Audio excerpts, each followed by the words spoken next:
Meu presidente, nosso vice-presidente, Mourão, amigos ministros, Odoni e Alexandre, CAD e ANP, senhores presidentes. O presidente sempre formulou um enigma durante a campanha: como pode um país tão rico em recursos naturais assistir o empobrecimento do seu povo?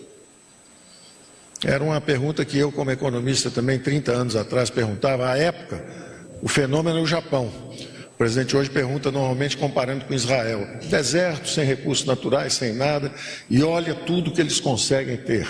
E nós, com tantos recursos naturais, por que não somos tão ricos?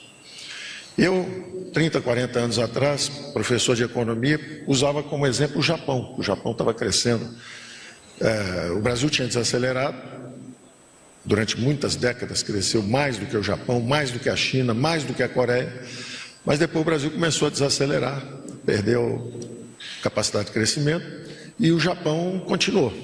E eu dava esse exemplo, eu dizia sempre o seguinte: o Japão é uma terra sem recursos naturais, pequenininha, quando nasce um japonês o outro cai dentro d'água, porque é dimensão geográfica estreita. E o Brasil ao contrário, o Brasil é uma potência perdendo cada vez mais capacidade de crescimento. E a resposta, presidente, está em 2 livros interessantes, né, entre os milhares que existem a respeito, mas que nós fundimos no seu programa econômico, que é O Caminho da Prosperidade. O primeiro é o do Hayek, que é O Caminho da Servidão, mostrando como o estatismo degenera os regimes políticos, cria corrupção e destrói seus sistemas econômicos. Isso nós assistimos várias vezes na história. Isso acontecer. E o exemplo mais recente e dramático é da nossa Venezuela vizinha, povo amigo, sofrendo exatamente da degeneração completa do regime político e do regime econômico. Hiperinflação, destruição de riqueza, 5 milhões de venezuelanos fugindo do próprio país, cruzando, os mais pobres cruzam e invadem a fronteira brasileira, buscando sobrevivência aqui conosco. E o livro do Hayek é uma explicação muito simples de como o estatismo destrói a capacidade produtiva, a capacidade de iniciativa de um povo, escraviza a classe política, degenera o regime, e nós provamos um pouco disso aqui também. Por outro lado, há a história da reconstrução, que é a dos regimes liberais. E um exemplo também de um outro livro interessante é de Ludwig Erhard, o liberal que reconstruiu a Alemanha no pós-guerra. E ele escreve A Prosperidade através da Competição, é o livro clássico dele. Então, o Hayek explica como os povos degeneram seu sistema político e econômico através do estatismo. E o Ludwig Erhard mostra como, através de mercados e competição, os povos conseguem produtividade, competitividade e enriquecimento. Nas primeiras linhas desse livro, o Ludwig Erhard diz o seguinte: quando eu cheguei à Alemanha destruída no pós-guerra, um alemão tinha que trabalhar, ele faz as contas, eu não me lembro exatamente, mas é assim: um alemão tinha que trabalhar 1 ano e meio para comprar um sapato, o salário era tão baixo que ele tinha que trabalhar 1 ano e meio para comprar um sapato, 3 anos para comprar um terno e 15 anos para comprar o próprio caixão onde seria enterrado, porque exigia madeira e não havia mais madeira, tudo tinha sido queimado na Alemanha. Então vocês vejam o empobrecimento, a destruição que foi para uma população avançada, como era o regime alemão na época. Aí você pega o Brasil, e eu dou sempre esse exemplo, que a Europa foi reconstruída com 100 bilhões de dólares, o Brasil gasta 100 bilhões de dólares por ano só para os rentistas, só para girar a dívida, porque gasta inconsequentemente, não tem controle de gasto, até estourar todos os orçamentos públicos, e aí reconstrói uma Europa por ano sem sair da miséria. Ora, nós estamos desenvolvendo esses programas já há bastante tempo. Dizem que nós não temos programas. Esse programa está sendo elaborado há 6 meses, em colaboração com o Ministério de Minas e Energia, CAD, a ANP. Isso está sendo elaborado, teve uma colaboração e uma ideia original de um dos Chicago Oldies, né? Um dos velhinhos de Chicago, o professor Carlos Langoni, que trouxe a ideia e falou: Paulo, energia é barata, vamos mexer com a energia, vamos aumentar a competitividade dos sistemas. Procurei o ministro Bento, sentamos, começamos a trocar ideias e fomos articulando essa mobilização em direção justamente a responder o enigma que o presidente colocou. Como é que pode um povo com tantos recursos ficar empobrecido? E a resposta é porque nós não despertamos ainda as forças de mercado. Jamais despertamos as forças de mercado. O Brasil é um gigante acorrentado. O Brasil é um país amarrado por todos os lados e o presidente durante a campanha sempre disse: vamos tirar o governo do cangote do povo brasileiro e das forças produtivas. Então nós de um lado estávamos trabalhando no choque de energia, choque de oferta. Amanhã vamos falar também de mais um choque de oferta, dessa vez no mercado de trabalho. Hoje estamos falando de um choque de oferta no sistema de energia, o choque da energia barata. E estamos quebrando dois monopólios que, como dizia o ministro Bento, já estão, essa possibilidade já estava aí. Tem um acordo externo que estava há 16 anos sendo negociado, mas não fechava. De repente fechou. Será que estavam fazendo alguma coisa a respeito?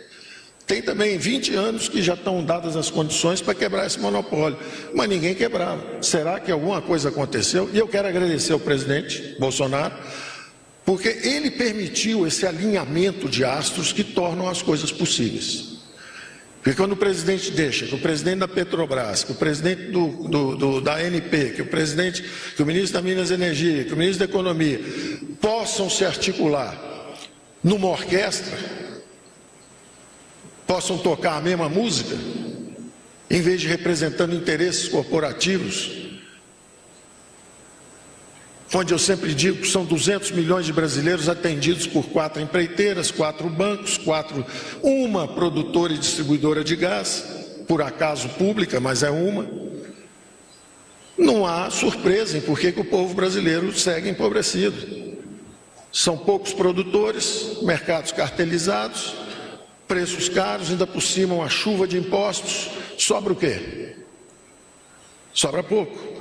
Então, despertar essas forças competitivas é o que nós estamos fazendo desde o início. Primeiro, nós tínhamos que remover o buraco fiscal que nos ameaçava e que, com a decisão do presidente e a colaboração claríssima do Congresso, da Câmara de Deputados, na primeira votação, agora vem a segunda e depois vem o Senado, sempre confiamos no Congresso, que o Congresso vai cumprir a missão de remover essa ameaça do buraco negro fiscal da Previdência e nos engolir. Removido isso, os programas estão começando a aparecer. São programas que estão sendo elaborados também há muito tempo. E esse, particularmente, do choque da energia barata, é uma quebra de 2 monopólios, basicamente. O monopólio de produção e exploração de gás, como recurso básico, gás natural, e também dos monopólios estaduais na distribuição. E está havendo uma fantástica coordenação do ministro Bento, onde nós procuramos o governador de São Paulo, o governador do Rio de Janeiro, o governador de Minas, agora Sergipe, Alagoas, e todo mundo está entendendo e todo mundo quer se juntar ao barco. Até os argentinos querem botar o vaca muerta. O presidente Bolsonaro foi conosco à Argentina, querem botar isso daí. Então vem gás da Bolívia, vem gás do fundo do oceano, no pré-sal, vem gás da Argentina, vem gás do Nordeste, e isso vai derrubar o preço do gás. E nós acreditamos, eu quando falo números, nunca falo sem uma base de gente muito boa que trabalha conosco. E tem gente muito boa que estima em até 40% em 2 anos a queda do preço do gás natural no Brasil. Nós vamos ver, é uma proposta empírica, é uma proposição empírica. Agora, nós temos certeza que o preço vai cair, porque nós vamos aumentar brutalmente a oferta com um choque de investimentos no setor. Então, que o preço vai cair, vai. Agora, se vai cair 20, vai cair 30, vai cair 40 ou mais, não sabemos. Como disse o ministro Bento, o preço no Brasil estava em torno de 13 dólares. No Japão, que não tem e importa da Rússia, 8 dólares. Na Europa, que também importa da Rússia, 8 dólares. Nos Estados Unidos, 3 dólares. Ora, o nosso tem que cair pelo menos para 8 dólares. Pelo menos para 7. Nós temos o gás natural. Então o que falta são os investimentos. Os investimentos não acontecem por quê? Porque não havia esse alinhamento de astros que o presidente Bolsonaro permitiu que ocorresse. Porque se tem uma trincheira, acontecia também no caso da abertura da economia brasileira, se tem uma trincheira de interesses corporativos no Ministério de Indústria e Comércio, quando o Ministério da Fazenda queria abrir a economia, o Ministério de Indústria e Comércio trava. Agora não, agora é um Ministério de Economia. Não tem um sujeito tocando axé e o outro tocando música clássica. Está todo mundo tocando a mesma música.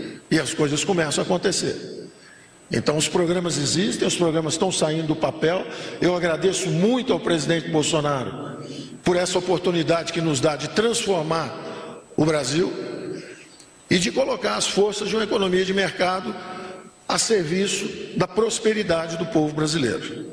Eu fico por aqui, agradeço muito a força do presidente, a cooperação dos ministros e o papel também das forças políticas, governadores nos ajudando a nível de estados nessas medidas, porque eles têm o monopólio legal a respeito da distribuição do gás, e também do Congresso que está nos apoiando toda vez que precisamos. O TCU também, temos que citar o TCU, toda vez que precisamos fazer qualquer mudança, consultamos o TCU, eles dizem, olha, isso pode, aquilo não pode.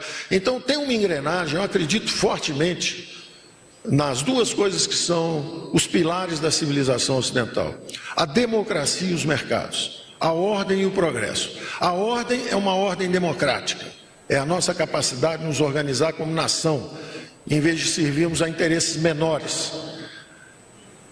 E o progresso que vem com a ideia dos mercados, e essa é a chave da força da civilização ocidental, são a democracia e os mercados. Eu agradeço e tenho orgulho de estar participando desse esforço que a eleição do presidente Bolsonaro permitiu. Obrigado.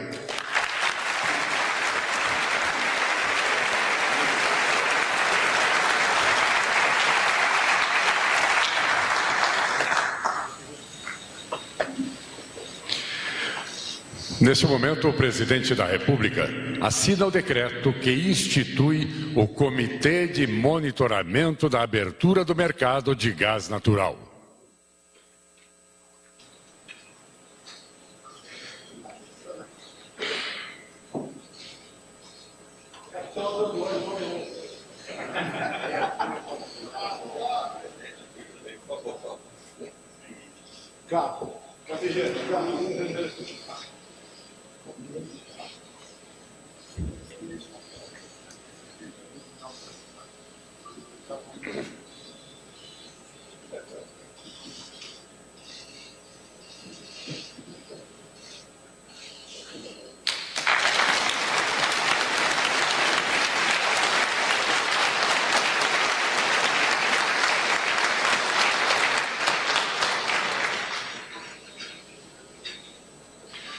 Com a palavra, o presidente da República, Jair Bolsonaro.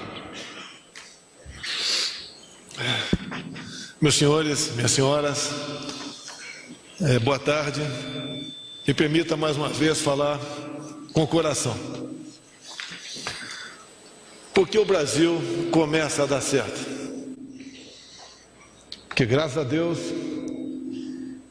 eu tive a liberdade de escolher pessoas competentes e patriotas para estarem ao meu lado. E hoje, em Vitória da Conquista, o nosso brilhante ministro da Infraestrutura, Tarcísio, falou com o coração também, quando ele disse que tinha ou tem a melhor equipe técnica em seu ministério.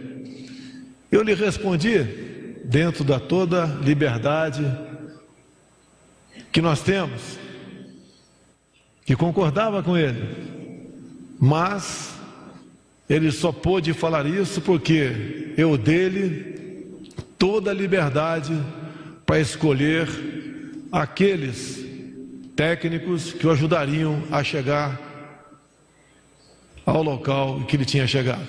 É um ministério também com muitos recursos contingenciados, mas com trabalho feito com muito amor dedicação e patriotismo, tem sido melhor do que muitos outros que nos antecederam. Logo mais, com toda certeza, pessoal da imprensa, não me procure, vocês terão mais uma boa notícia, não só tão boa como essa do novo mercado de gás. O Brasil está dando certo, mas é uma equipe, a equipe não é apenas dentro daquele ministério. A economia não andaria sem energia. O Paulo Guedes jamais poderá falar que o Brasil vai crescer 3, 4 ou 5% nos próximos anos se não tiver energia. E a energia, o Bento não poderá falar que a teria se não tivesse o ministro do Meio Ambiente, Ricardo Salles, também perfeitamente sintonizado com os destinos da nação. Bem como nós não poderemos também seguir nessa linha se não tivermos alinhado conosco o Ministério Público, a Agência Nacional de Petróleo, o Tribunal de Contas da União, o CAD, entre tantos e tantos outros órgãos. E a força que nós temos para seguir nesse destino é a confiança em nós e em vocês, o povo que merece e deve ter da nossa parte e sempre terá absoluta lealdade. A vocês, todos aqui, que simbolizam o povo brasileiro, nós somos os seus subordinados. Assim sendo, meus prezados brasileiros, bons brasileiros aqui presentes e que nos ouvem também ou assistem na ponta dos meios de transmissão, juntos nós faremos o Brasil melhor para todos. Eu acredito no Brasil, acredito em Deus e acredito em vocês. Meu muito obrigado.